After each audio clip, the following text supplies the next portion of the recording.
Welcome back to another Pro Tips video. Today I will be exploring with you storage locations and working smart. Alright, let's jump right in. So, have you noticed that, have you ever wondered if you can change the location of these libraries?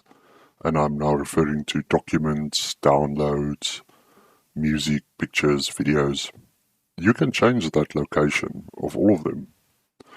And I would suggest doing this to keep your computer safe and compartmentalized. So effectively, the best way to set up a computer is to have two storage locations. One for your Windows and programs and all of that, your C drive per se, and then another storage location for your documents and files and all of that. So how you can go about doing that is you right click this PC and then you select manage. Then you would get to your computer manager, and we'll devote a whole episode to only just this. But okay, so even if your computer is already set up, you can still do this. As you can see, I've got a C partition and some other partitions. This is a dual boot Windows PC, but then if you want to now cleverly section up your storage, you can go to your C partition and shrink it, especially if you have a huge drive, like a terabyte hard drive.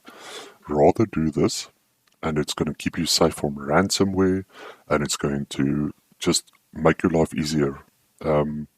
Especially in the situation where you want to reload Windows or something goes wrong with Windows and you're stuck with a computer that is not functioning and you want to wipe it and start again, but you do not want to lose all your documents.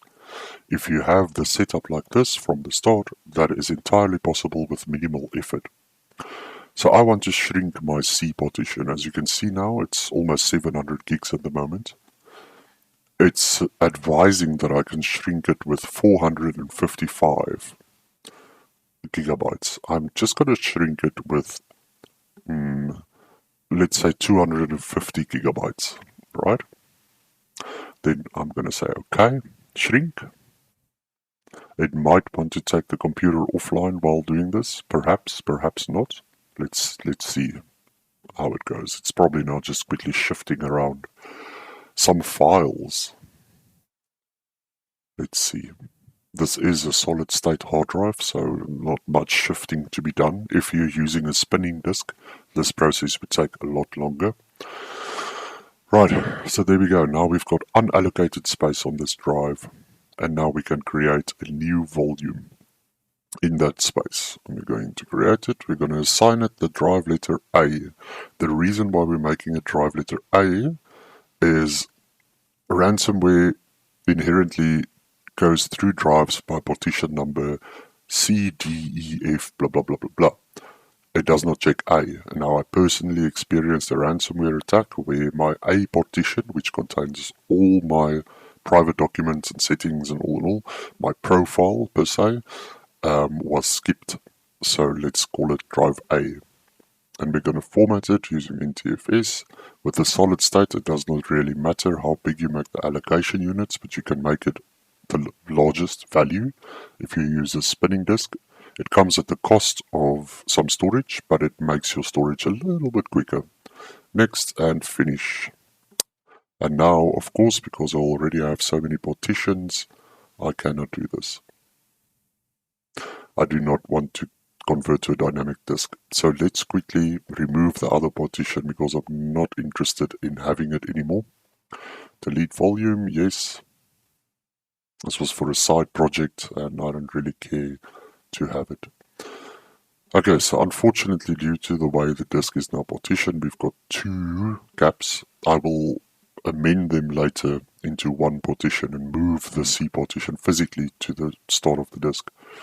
But let's quickly go again. We create a new partition next. Yes, we make it the A partition next. And I'm going to leave that as is. This I'm going to call storage,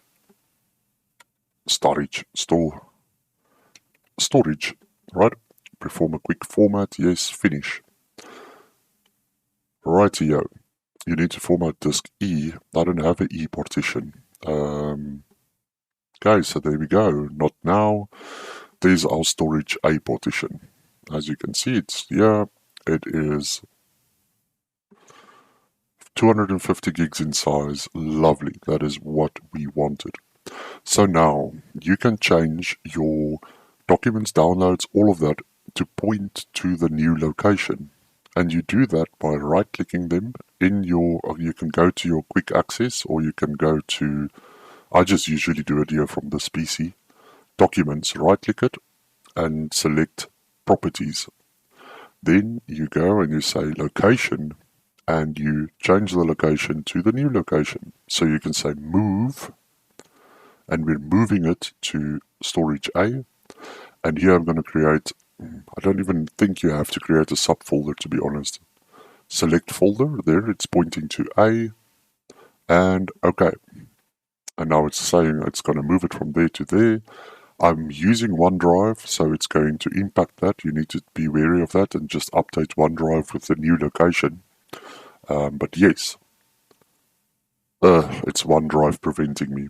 In normal circumstances, this would work, and you can just redirect it. And the same with all the other storage options. I will have to amend my OneDrive settings first, and I do not think I'm going to do that online, as it will probably contain information that I do not want to make public. But there you go. So you can change all of their locations. It'll point here. The big question you're probably asking yourself is, how small can I make C? Alright, so your C drive, Windows by standard uses about 30 or 40 gigs for the standard Windows installation, and then all your programs that you install after that also take up space. So I would suggest having a C drive of a minimum of 200 gigs, just to have enough space for future programs. But that is it. That's how you move files, these libraries, documents, 3D objects, all of them. You can move them to a new storage location easily, and it works wonders. If you have to reload your C drive then at a later point, easy to do it, and no hiccups. Thank you for watching. I will see you guys in the next one. And now my shortcut keys aren't working. There we go. I will see you guys in the next one. Thanks. Bye.